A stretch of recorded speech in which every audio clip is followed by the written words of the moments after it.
you all must have started inculcating those things in your life. So today's topic is the decoction: tea, coffee, juices, infusions, etc. After waking up and cleaning up the body, one really needs to drink something or to eat something to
consciousness and aware.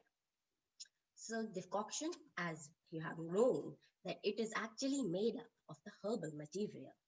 And these all decoctions, and these are of 5 types according to Ayurveda. And they are called as Panchavad Kashaya Kalpana in our text, in our age-old Indian text. So whatever you drink, whatever you take as a beverage, it is a part of this Panchavad Kashaya Kalpana or a decoction that you drink every time. So understand. Now, the science behind no to breakfast on pet. Why one should not take any kind of breakfast or tea or coffee or anything on the bed before cleaning up your body. Taking breakfast or tea, coffee, juices, antioxidant water infusions before cleaning up your body. What is the cleaning up of your body? It means you have to clear up your bowel systems. You have to clear up your mouth. You have to clear up your urinary bladder. You have to clear up your all the vessels. And otherwise, it will create various problems, health issues that we are dealing today. These all are nothing but the lifestyle disorders. And this is a lifestyle. And into those various health issues, headache is the most common one. Do you know behind the science behind it? Let me tell you. When we wake up, when we are sleeping at night, our body, physiology of body, our body functions are being done, and all the food we eat, all the nutrition is all the food we eat is processed properly, and it is divided into 2 parts: nutritious one and the excreta. So when the and these excreta are forced to the vessels, big vessels, either it be the intestines or the vessels of eyes or the nose or the mouth or ears or the urinary bladder. They're forced to be there. Why? Because in the morning, you have to clear it up. Just take an example of your home. You live in a home and you have to clean it up on a regular basis. But if you do not clean that on a regular basis, what happens? Accumulation of the dust, accumulation of the waste. So much of the dust and accumulates around your home if you do not clean your home on a regular basis. This similarly, that thing happens into our body if we do not clear up our body systems. We do not clear our vessels. And this is the most common problem in this present scenario. We have to clear it up. And if you're not clearing up and eating or drinking anything, any kind of tea or coffee or um, taking breakfast or biscuits or any kind of things without clearing up our body, what happens is that these vessels, which have a bundle of excreta waste inside them, they tend to accumulate into the mucous membrane of our internal organs. And when they accumulate, our mucous membrane start become hardening, and it creates various kind of different health issues, like IBS can be there. In further chronic conditions, constipation can be there, more or the colon diseases can be there, and so much of the acidic reflux problems can be there. These all problems are not because of anything else, but because of our lifestyle. And the gases that are being formed in our body, they tend to move upwards, and when they move upwards, they make our head ache, they brings up pain. So in the chronic condition or the long run, they develops as a chronic headache, continuous chronic headache, or migraine, or any kind of issue with the blood pressure. It can raise up our blood pressure also. See, because the blood chemistry, the body chemistry is changed because of our one laziness or ignorance with our body. So we really need to clean up our body first and then go to eat or drink anything. I hope you are understanding my point why one should not take breakfast on pet. Next is the combination of milk, and about something more about the milk. As we all know, the tea, coffee, most of the people, we take tea with the milk or coffee with the milk or milkshakes or any kind of things, different things mixed with the milk. Or sometimes we take meals with the milk, fruits with the milk. These are really not accepted. Why? Because milk is something which is a complete food. Our research says that when milk is added to a tea infusion, there are several kind of things that happens. If we take tea without the milk, it really has some of the antioxidant properties. But if we mix the milk, it can decrease or completely inhibits the antioxidant properties. But why? Because the milk season protein with interact with the catechins from the tea, and it makes the irritants into our intestines. It actually stimulates our intestine and causes further more problem. Instead of absorption, they creates a problem. Also, the skimmed milk has more negative effects on the health benefits of the tea than the whole milk. And about the proteins of the soy and milk, have a similar effect on the bioavailability of the tea antioxidants. So next time when you drink the tea, think twice what you should do. You should, even if you cannot leave 100% of the milk, just start decreasing its amount in your life. If you are drinking tea 4 to 5 times a day, reduce it. Or a coffee 4 to 5 times a day, kindly reduce it, because it is not giving you that much health benefits. I think you should understand this point and start inculcating in your life. Also, milk should not be mixed with fruits, lemons, oil, radish, salt, yogurt, etc. Why? Because each of these things are somewhere the potency of these fruits or lemons, are different, and the milk is a complete food. And if you mix it with some other entity or fruit or anything, the digestion of the fruit of the milk becomes more difficult. It complicates. It is a very bad interaction. So do not mix it with anything. Milk is a complete food. Try to take it alone, not even with the meals. If you take food with the meals, it is not going to digest. Your food will not digest, neither your milk will digest. It will be a incompatible diet. And incompatible diet will create further health issues. Kindly, next time, think about it. And also, I would like to tell you something more about the milk. Why milk is so much appreciated in Ayurveda. It is said that taking pure milk will help in boosting up the immunity. How? The immunity, we say, as in mentioned in our age-old text, the immunity or the oja, it has the same qualities that of the milk. I have given you the reference of the age-old Indian text, Charak Samhita. It says that the oja or immunity, it is something that has the same um, qualities or characteristics just as the milk have.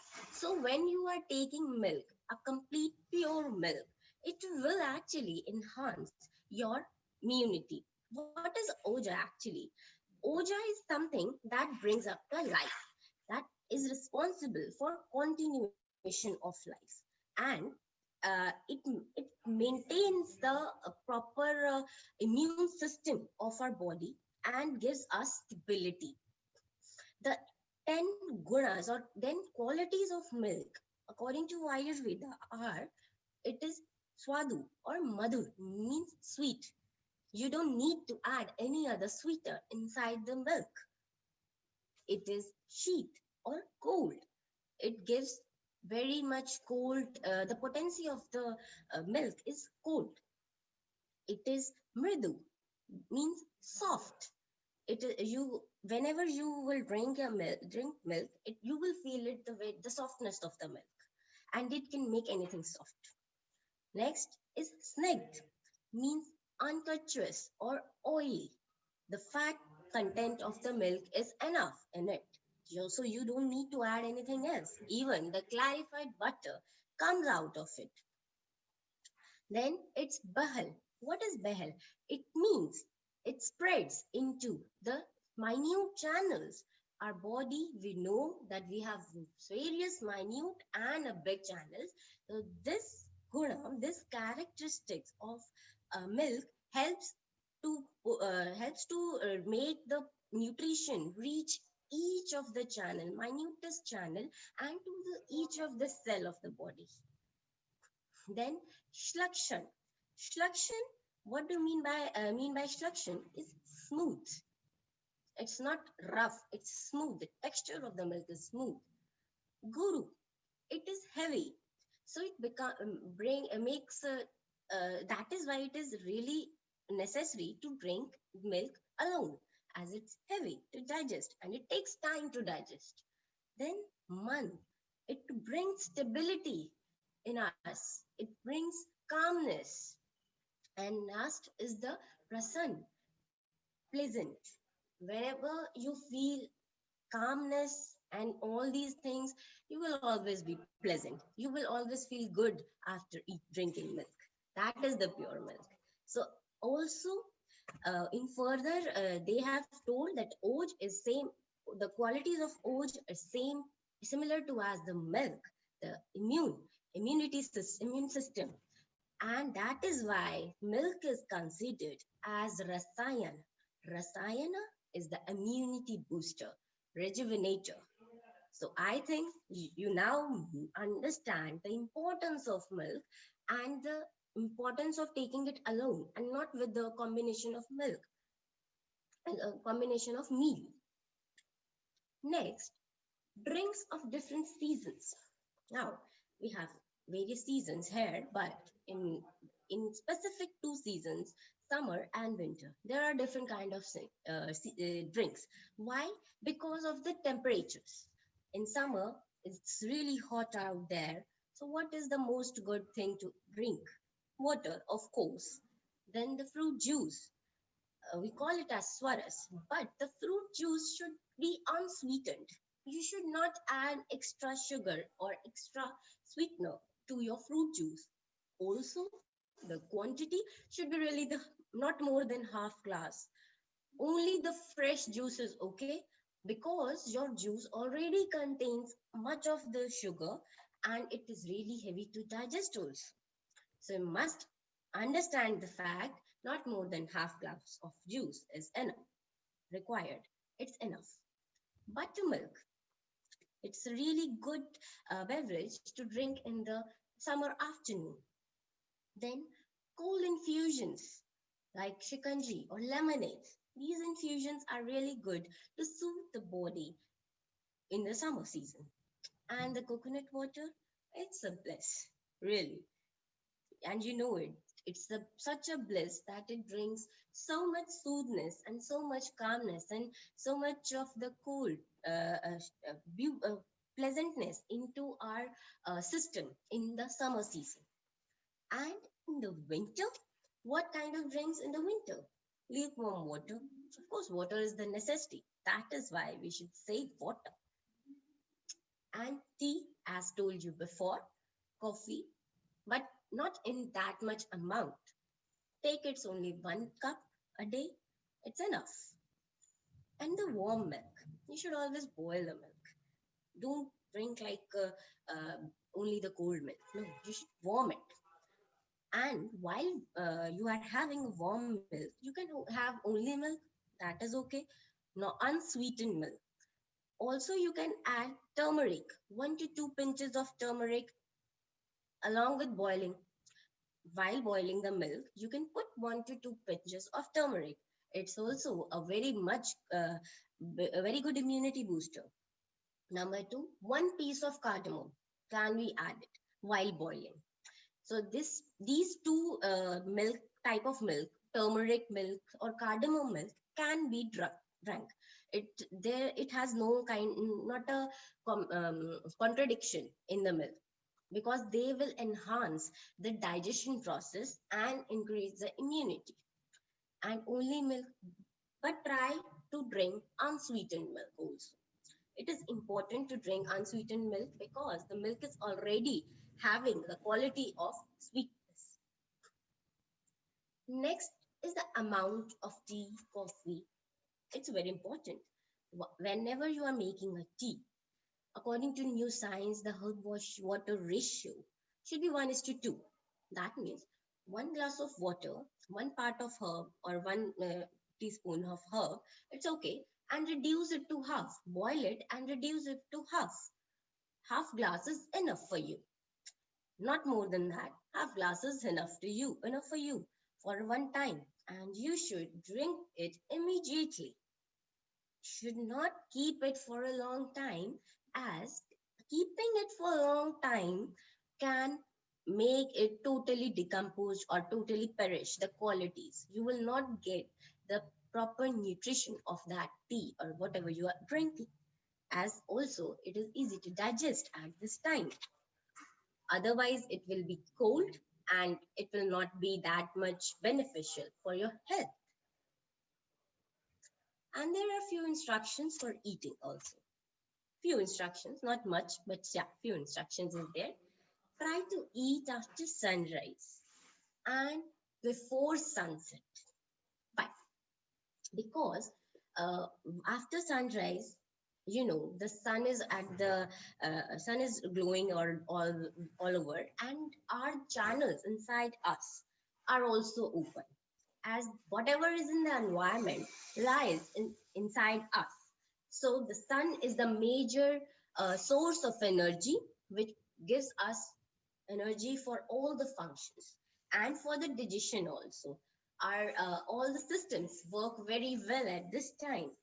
Also, when we are doing much of the activities in daytime, so our food will get digested easily. That's why try to eat after sunrise and before sunset. Or if you cannot, it is not possible, just make it a rule that you will not eat after 7 or 8 p.m. That is it. Now, eat or drink only while sitting. Why? What is the science behind it? It's necessary to eat or drink only while sitting because it brings up the senses that how much amount you have to eat. You will get to know yourself that do you need more water or more food to drink or to eat. That that sensory system has already been installed in us to know our satiety point. That is why you should eat or drink while sitting. Try not to take tea with meals, as I told before. Why? Because when we take tea or any milk with the meal, it hampers the digestion and brings about the in brings about the arm. It hampers the digestion, and the whole nutrition which we really need is not uh, up to the mark. Whole of the digestion is impaired, and the nutrition is not mm, absorbed by our body. You can take tea half hour before or half or 40 minutes after your meal only. Oh, but only the tea, not anything else. Because you should not eat anything 3 hours after, for the 3 hours after you have your meals. Drink lukewarm water. Why it is important? Because lukewarm water is something that will help in dissolving the fat and enhances the digestion. Whenever you drink, try to drink the lukewarm water, and it is also good for our lungs and all the body channels, because all the our undigested toxins will be released or will be digested by the lukewarm water. An intake of water during meals, how can it be possible? Should you take it or should you not take it? Let me tell you. If you want to reduce your weight, you can have water before meal. If you want to gain weight, you can have water after meal. If you want to maintain your weight, you can have it in between meals, or you do not have it as upon you. But how much water? It should be only 1 teacup, that also lukewarm. Because in cold, if you take the cold water, it will hamper the digestion again. So if you want to take only the lukewarm water, only 1 teacup, not more than that. Nothing, not more than that is required. It will help in better digestion. So I will conclude my today's session of quantum of decoctions with this message that you become what you eat. We all are energy beings. We all are vital beings. We all are cosmic beings. So we have to increase our positivity, our consciousness. So we have to be vegetarian. We have to explore vegetarianism and be a vegetarian. So in next episode, we will discuss more about something about the medicinal decoctions. Till then, thank you so much. Namo Namah. Thank you so much, Dr. Khyati, for a knowledgeable tour to decoctions. I hope many of us will be benefited with this. And also, I have one Patriji's quote here. Patriji says, "We are not the biological system that we see in the mirror. We are energy, wisdom, consciousness system." So I would request you all to take a very good care of yourselves and also include Dr. Khyati's knowledge in taking care of yourself, so you can make a great system of energy, wisdom, and consciousness. And also, as Khyati ma'am said, that we are energy beings, so keep meditating and be a vegetarian. And now let us dip into the consciousness with the quantum knowledge. So I would request Dr. Anu Bangarwa to come forward for the quantum topic, that is the relationship between the physical and the vital body. Dr. Anu, please. Thank you so much, Dr. Urja. First of all, I would like to say thank you to all of you for being there. So today I am going to represent on the fourth day of quantum life. Thank you, Khyati ma'am, for representing screen. Thank you so much. Quantum Life, episode 4. We all are going to know about relationship of physical and vital body. Let's know the taste of first two layers of five layered cake. We all can imagine right now that a five layered cake, how it look like.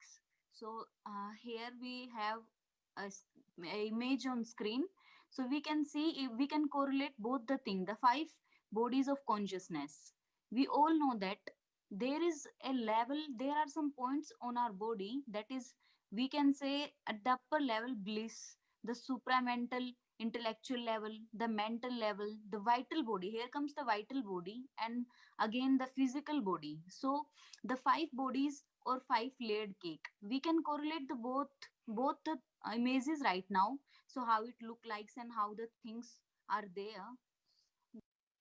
Screen of the four bodies, the physical body is public and experienced as external. It is called the gross. The other three, vital, mental, and supramental, are private and internal and are called as subtle. So this is the physical body we are talking about. Next screen, the vital body. So the vital body belongs to a separate subtle world and contains the blueprint of form making, how it forms, how it designs the body. So it's the vital body. Form that carry out the fundamental vital functions, the context of living. In other words, the vital body provides the body plan of the organ of the physical body that plays out the vital functions in space time. So this is the vital body we are talking about. So the framework is called the vital body. Next, ma'am. Any sensitive person knows that when we feel energies. Traditionally, this energy is called by names like prana in India, chi in China, or just simply vital energy in the West. So, the concept of vital energy was discarded in biology and medicine because of the implied dualism. If we are feeling the energies of the movement of the vital body, how does the vital body interact with the physical? And because of the advent of molecular biology, what it seemed that we could understand everything about the body through the chemistry of DNA, etc. But DNA alone cannot explain everything about our body.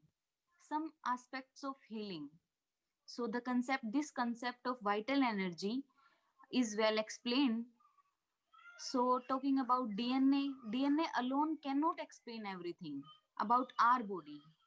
Or in when we talk about healing, we can't just we can't just explain it through the DNA researching and so on. Like if we talk about any example, as every physician and patient knows, often healing requires vitality or vital energy.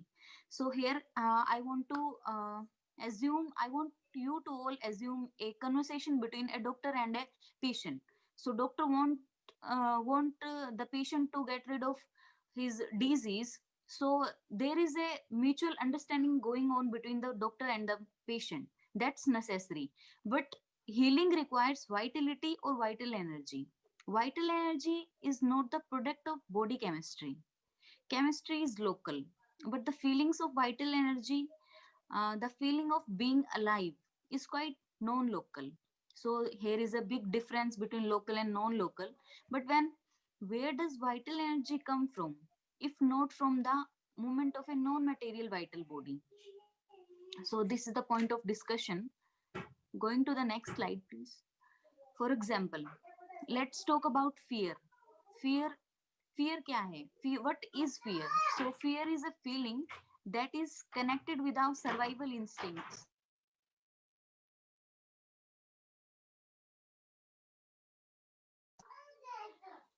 Fear is a feeling that is connected with our survival instinct. But can you imagine a bundle of molecules being afraid?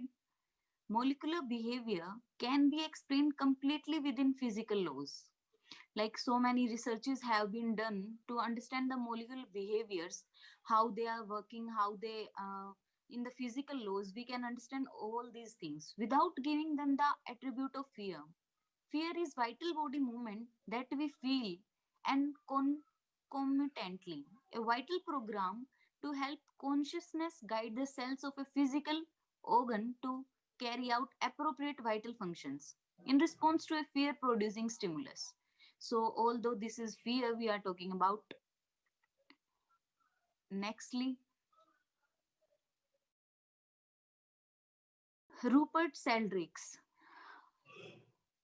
great contribution to biology. This is a book, his book A New Science of Life, is to recognize the source of this program like behavior.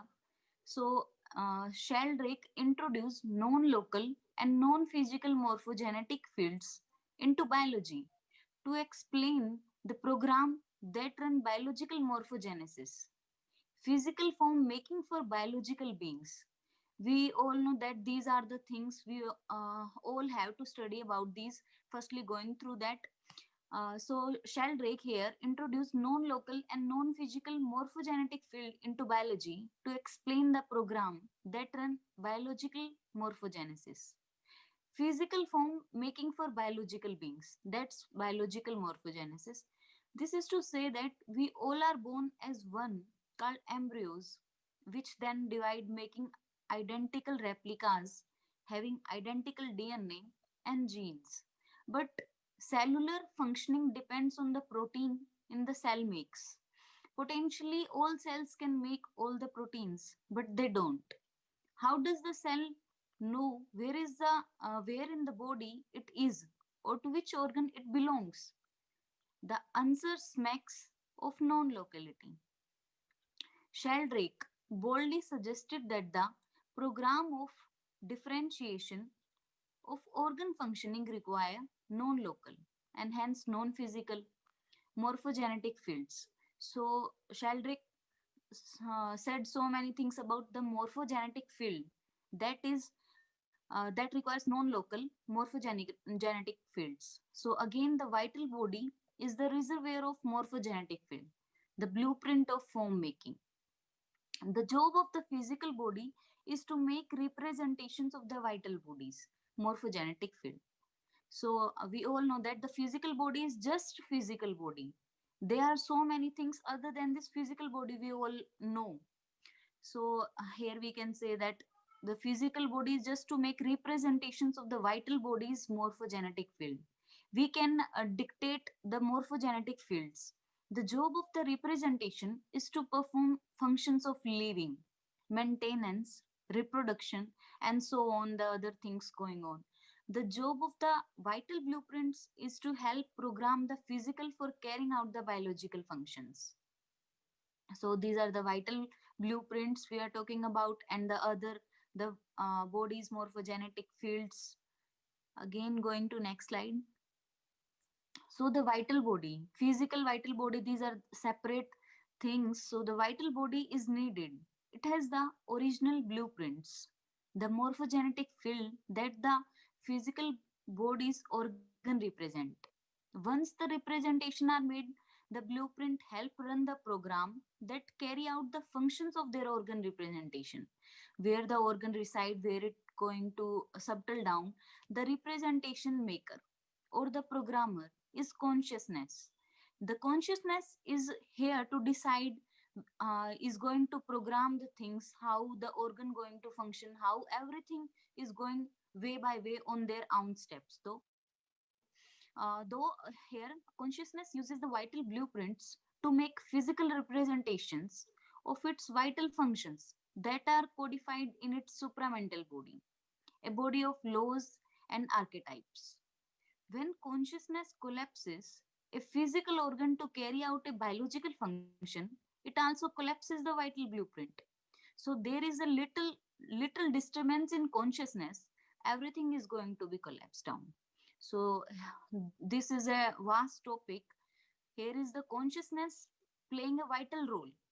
consciousness collapses a physical organ to carry out a biological function, then it also collapses the vital blueprint. The movement of the vital blueprint that we feel as a vital energy of a feeling. So here vital energy is playing a great major role in this thing. So a relation, these are the correlations between vital body and physical body, how the vital energy is going to affect the physical body, how it going to affect the biological functions. So this is a major role played by vital energy and vital body. Keep, so here I'm going to say all of you to keep meditating and feel the vital energy in you, how it flows down, how it going to affect you. Just representing the thing and understanding quite a way that consciousness plays playing a major role in our life. We all need to meditate, we all need to understand these things. So thank you all of you, thank you so much. Thank you, ma'am. Thank you so much, Dr. Anu, for such a nice information regarding the connection between physical and vital body. I want to add some things into this, that as you told about the fear, the feeling of fear, vital body is the total body of feelings. When we are connected, when we are meditating, it is connected with our breath. And it's really a beautiful thing to understand that consciousness chooses what we are. This physical body is the result of the choosing by the consciousness. And when it chooses, the quantum collapse happened, and the supramental body and mental body worked. And further, the vital body got the instincts, got the signals, and then it made the morphogenetical fields. I really feel very interesting to talk about this, that all of our organs, all of our physical organs have a morphogenetical fields around us. And these fields, from these fields are the blueprints, and that is why the regeneration process or the generation process happens from a single embryo. From that DNA, a big complex system of a human body, of any or any kind of animal body is formed. How? Something above that is working. It's not only the DNA. The consciousness is working. We choose ourselves who will we will be in this life, and that really brings up the sense that yes, whatever I am here in front of you, it's because I chose in my before my birth, and I came here for taking some experiences, learnings, and will go after go after learning all those things. And in this moment, in this life, what work I have to do, that is my purpose of life, and that is my journey of life. Thank you so much, Dr. Anu. Sorry for interruptions. Thank you so much, Dr. Anu, for explaining us so beautifully the relationship of physical body and the vital body.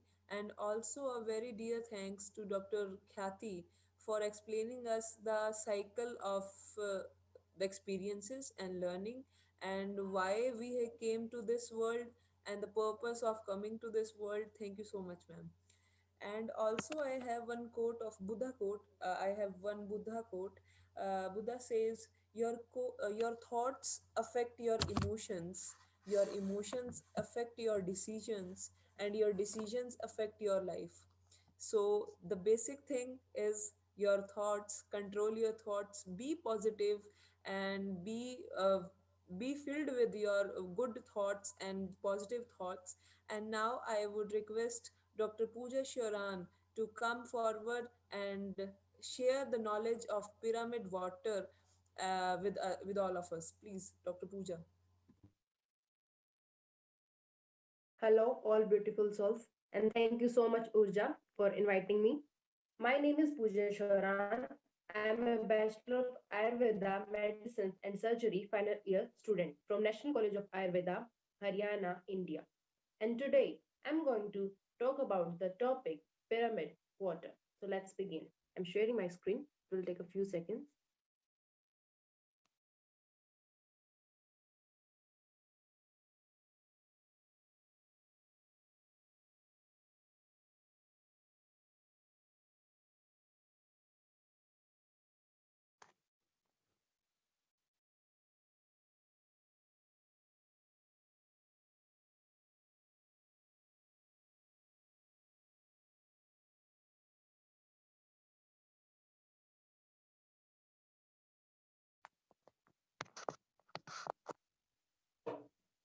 our today's topic is pyramid water. Before beginning, let's talk about what is pyramid. Pyramid is a structure whose outer surfaces are triangular and converge to a single step at the top. It is a combination of two words. Para means energy plus mid means center. It means a shape which consists energy in its center. You guys must have heard about the pyramids of Giza in Egypt. Researchers from ITMO University in Russia and Laserzentum Hanover in Germany predicts through studies that under certain conditions, the pyramid can concentrate electromagnetic energy in its internal chamber and under the base. So, what's the reason behind it? The main reason is the golden ratio or the golden angle of pyramid. The reason behind it is golden angle of these pyramids, which is of 51 degree 52 minute or the golden ratio of 1.619. It exists when a line is divided into two parts, for example A and B.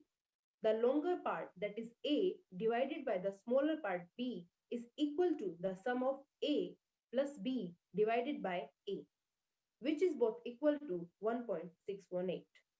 So while constructing a pyramid, we must be careful about its golden ratio.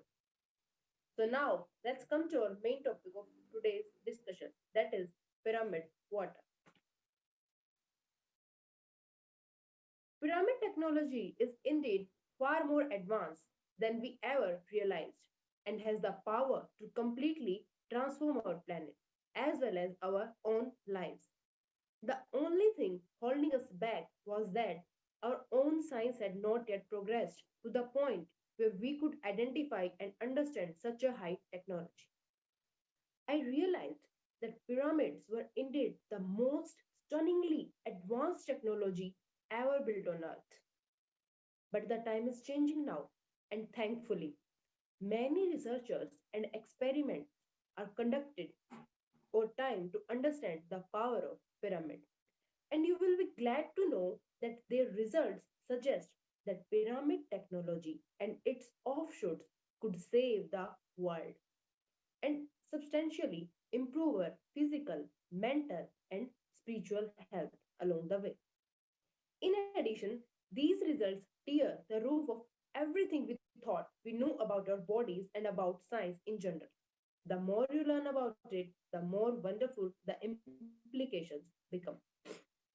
So, in previous sessions, we have talked about the interior and exterior uses of pyramid. And today we will learn about pyramid water. I'm humbly asking you all to be dedicatedly and enthusiastically listen to what I gonna share with you all and pass on this information without hesitation and with unending, passionate, soulful determination. So let's start. So first of all, what is pyramid water? As we all know very well what water is and how essential it is for us. When the water is kept in a pyramid for few hours, like for 8 to 10 hours, then it is known as pyramid water. Various experiments are conducted which will help you to understand how and why pyramid water is not just water, it is a healing water. So let's talk about some experiments and their results. So our first experiment is the water pyramid experiment. Water pyramid is a village scale solar still designed to distill water using solar energy and pyramid energy for remote communities without easy access to clean water. It provides a means whereby communities can produce potable drinking water from saline, blackish, or polluted water sources. An engineer from the Netherlands founded Aqua Oro water system, and in the early 20s, the company invented the water pyramid technology. And it is first installed in the country of Gambia in 2005. So, as you see in the pic, it's the structure of the water pyramid system. So the pyramid used in it is about 26 feet tall and 100 feet in diameter. It is constructed of plastic sheet which is inflated using a fan powered by solar energy generated by the pyramid. Within the pyramid, temperatures reach up to 167 degrees Fahrenheit or 75 degrees Celsius, which evaporates water pumped into thin layer of water inside the cone of pyramid. Distilled water runs down the side of the pyramid wall and collected by gutters that fed into a collection tank. When sunshine replaced by rain, the falling water is also collected around the edge of the base of the pyramid and stored for use in dry weather. Each pyramid can desalinate approximately 1000 liters or 265 gallons of water each day. Isn't it amazing? So let's move to our next experiment, that is magical healing water. In this experiment, 20 prematurely born babies, all who normally would have died in the condition they were in, were each fed only a few millimeters of tap water, but far less than an ounce. This tap water had been stored in the healing pyramid energy field of one of these pyramids. To the joy of the parents and to the elation of the scientists, each one of those precious 20 prematurely born babies lived.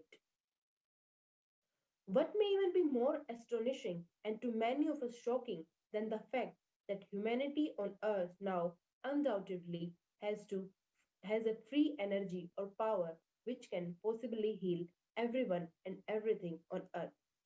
I think we no longer need medicines for us to heal or treat.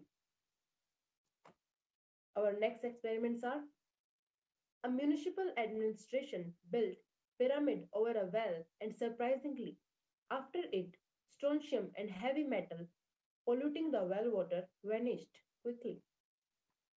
In a similar experiment, water wells loaded with salt with the pyramid built by it were soon also pumping up clean, salt free water. In several experiments, water kept under pyramid remain fresh for a longer time than usual. It generates the capacity to heal various diseases.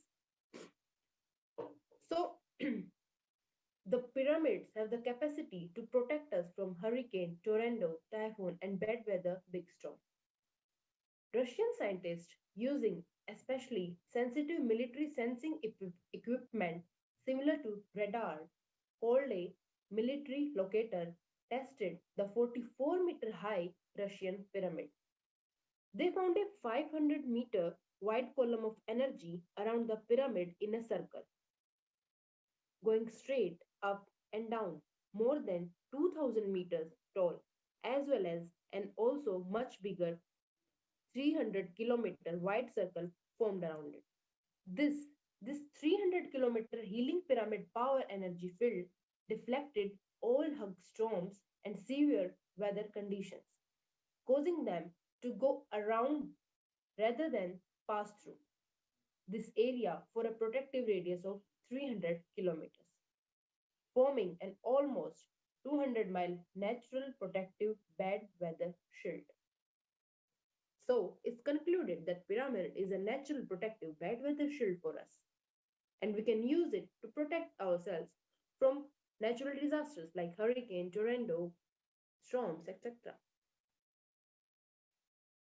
Our next experiment is a 22-meter high pyramid built by Saligar Lake in Russia soon revealed that new streams of water appeared in the surrounding countryside. Isn't it amazing? Similar results are observed by Anil Sinha sir in Pyramid Valley, Bangalore. So, pyramid water, when used in sowing, suppressed the early growth of plants. The pH of the water held in a pyramid changed compared to the normal. A threefold increase in the rate of decomposition of hydrogen peroxide was observed when an aqueous H2O2 solution was held in a pyramid. These changes confirm that pyramid have a positive effect on water. So it's time to do it. What my advice is conduct the experiment of pyramid water at your home and see the results yourself. You can put water filled utensils under pyramid or put a pyramid over your water filter or build a pyramid over your water reservoir tank. And yeah, no need to worry about the material used to construct or build a pyramid. You can make it using bamboo sticks, PVC pipes, iron pipes, cement, etc. Anything. Just be careful about the golden ratio or golden angle of pyramid. If it is made according to golden ratio, it will be beneficial. There is no role of the material used. And thank you. I'm grateful for your precious time.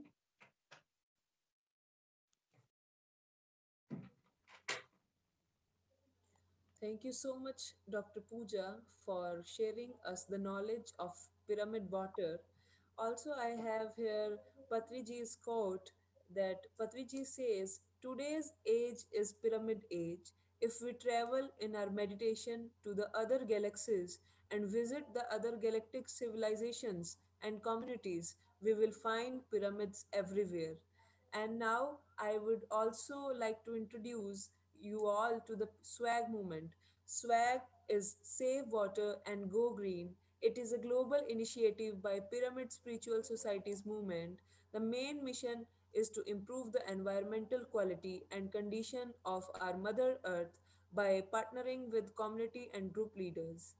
Also, it focuses to save each and every drop of water and also to inspire and encourage everyone to go green by opting for plant based foods. Also, PMC Haryanvi also prepared a song, a swag song, and I would request Sumit sir to play that song and let us all enjoy the song made by PMC Haryanvi and the doctors, the Ayush doctors participating in that. Sumit sir, please.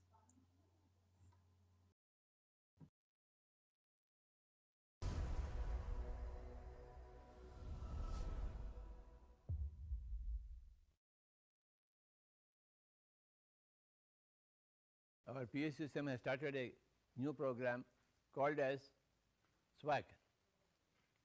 It means Save Water and Go Green.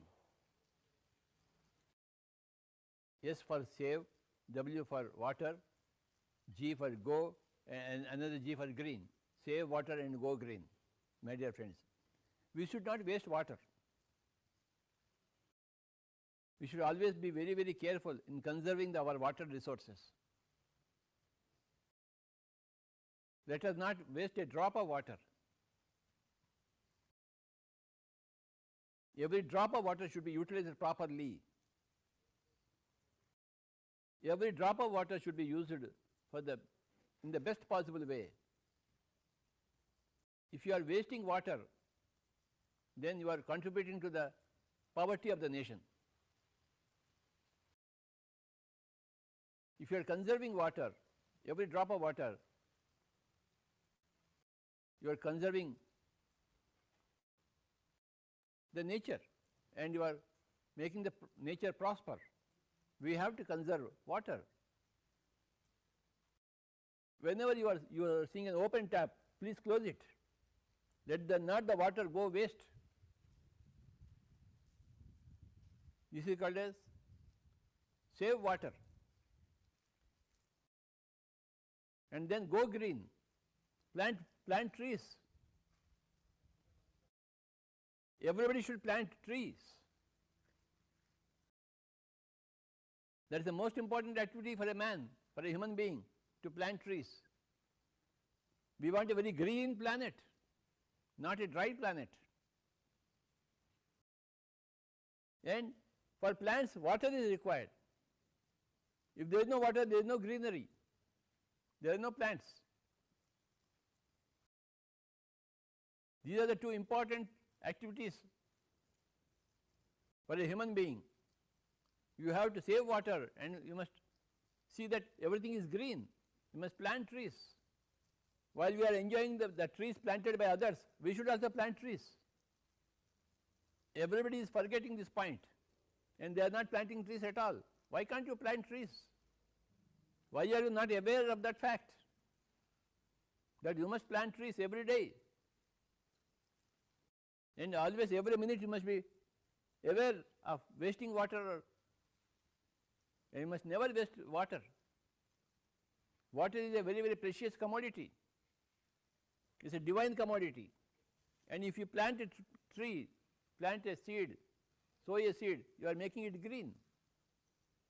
So this is the movement called as swag. It means save water and go green. I like everybody to say, save water, and go green. Please repeat. Save water and go green. Again. Save water and go green. Swag. What is swag? Save water and go green. Again. Save water and go green. Again. Save water and go green. Like this. Save water and go green. How many points? 2 points. What are the 2 points? Save water and go green. How many points? 2 points. What are those points? Save water and go green. ಎಲ್ಲರಿಗೂ ನಮಸ್ಕಾರ.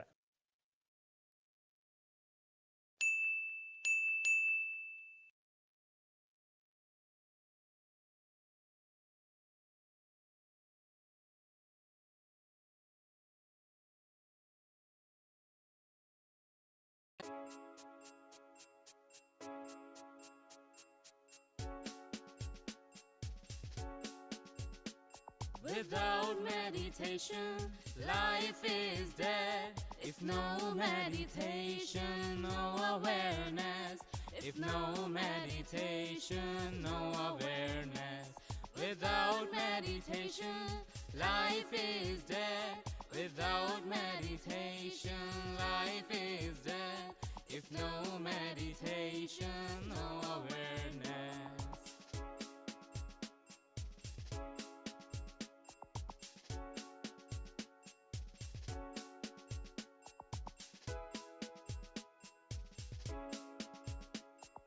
If no meditation, losing our virtues, no awareness, losing our truth. If no awareness, losing our dharma. If no meditation, losing our nature. In the morning, washing our hands, washing our eyes, washing our face, bathing, drinking, using water, lessen its ways.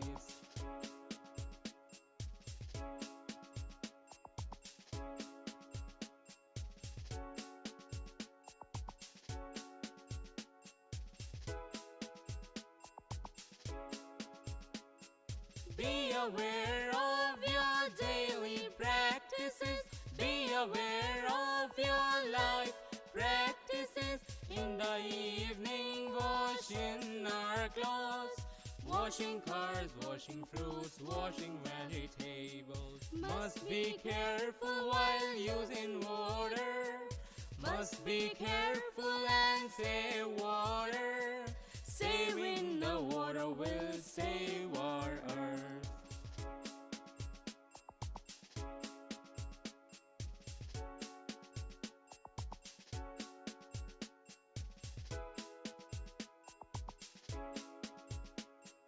Killing and eating animals and birds, spreading nuisance in the environment, spoiling the rivers, oceans and seas.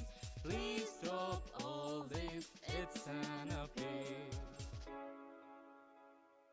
Please stop all this, it's an appeal.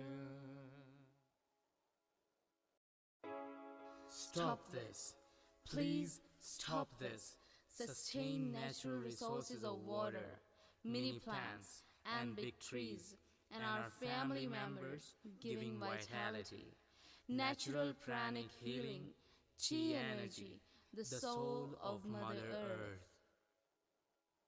Go green, go green, go green, go green. Pledge to plant a tree, everyone. Pledge to plant a tree, everyone. Save water and go green.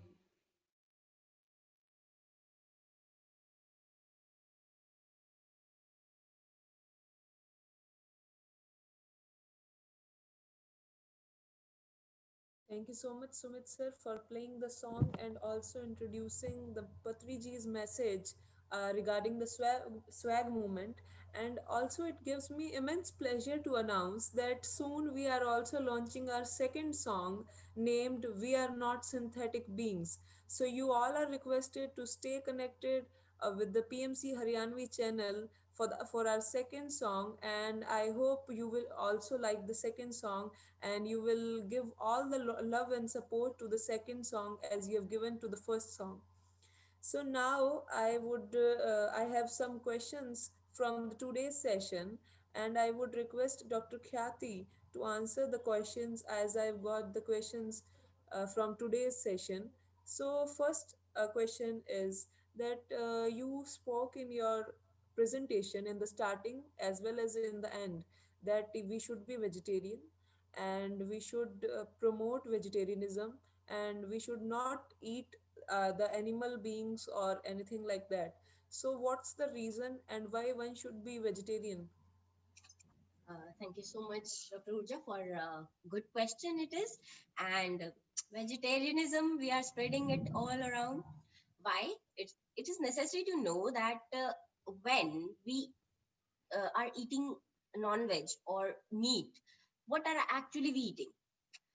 Are we really made to eat a meat, flesh? No. Why? Because when in this present time, we are actually killing the animals, killing the birds for our selfish reasons. And imagine that place where they are killed. They are totally into the panic, in the feeling of fear. And that energy is getting into us. And that energy is totally, we are eating a dead animal, a dead bird. So that is a tamasic energy, we say it is a negative energy, and we are getting it into our sides. And if we really need to get connected with the higher consciousness, it will not lead us to that. So killing any kind of animal or bird is actually creating a law of karma. You are killing someone, someone will come and kill you also. Not in this birth, but in some other birth. Maybe, we don't know. We have to balance our karmas. We are here to balance it. We are not here to create more karmas. And vegetarianism, now you will say that plants also have lives. Then why we are eating plants also? Because plants, they have the vital energy, they have the positive energy. Actually, there is a time that one plant grows and it seizes its growth, and after that time it gives you its complete fruit, its complete part, all the parts. Imagine the liberality of the plant. Before dying, it gives everything to us, and each and every part of that plant is used. That is the liberality, that is the beauty of the plant, the giving nature of plant. And what it makes, that plant, that soul of plant is actually connected to more, it goes to next level. It is connected with the higher consciousness, and that energy, that is the sattvic energy, the pure feeling, the pure energy that is needed for us, for our development. And also, one thing I want to say, that food is something we need for our physical works. If we don't need to do any kind of physical work, we will not be needing that much of the food that we eat. So we need to connect with our breath In following time, when we are at the higher level of meditation, we will stop eating at the higher level of the connect. But till then, we really need something positive energies for us. So please save all the animals and birds and be a vegetarian. Plant your own food. And that's what I really need to say about. Wow, really, ma'am, you told it so beautifully that the plants are just the givers. They are not the takers. They are just the givers. They give, I believe, each and everything we get. There is something, some sort of, you can say, the uh, contribution of plants is there in each and everything. Thank you so much, ma'am. And also, I have one more question for you. That as you spoke about the decoctions today, we were talking about the tea. So most people, what they do is they directly add the tea leaves, or we can say they make tea with just milk. They do not add the water in that, and they just simply add the tea leaves and the sugar to the milk itself, and they make tea. So is it a right concept, or what we should do, or anything you like to share about this? In that case, as I have already told you, that milk, we should always take complete whole milk, right? So you should not add anything except few things like turmeric, I have said, because turmeric, it's just 1 to 2 pinches. And the cardamom, I said, adding tea leaves directly to the milk and the sweetener or what sort, it will actually make the fact that catechins are in the tea leaves. That catechins I was talking about in my presentation, the research has also been done that catechins are in the tea leaves. It has other compounds also which interact with the season protein of the milk. And when that happens, the antioxidant property of tea is not it is actually perished. That doesn't give our mood that kind of health benefits. Also, uh, when we are using the milk in that context, I also told that it can hinder the um, digestion of milk and can create other problems also of colon diseases, kind of IBS can be there, constipation can be there, these can happen. So it would be much better to drink just a tea as a black tea or kind of thing. Do not add much of the milk or just add tea into the directly into the milk. It will be not a good combination, it's an incompatible combination. So I think it's enough for your question, for answer for your question. Yeah, yeah, Uh, ma'am, it's enough. And thank you so much for sharing your knowledge with us. And now I guess we should move forward for the meditation for 5 minutes. I would request you all to cross your legs and cross your hands and sit relaxing your body. And the people who are wearing specs can remove the specs and keep it aside, and let us do meditation for 5 minutes. And also, I would request Sumit sir for the music during the meditation for the 5 minutes. So please cross your legs, cross your hands, close your eyes, and just focus on your breath. Believe that your breath is your master. Take a breath inside, focus on your breath coming and going outside.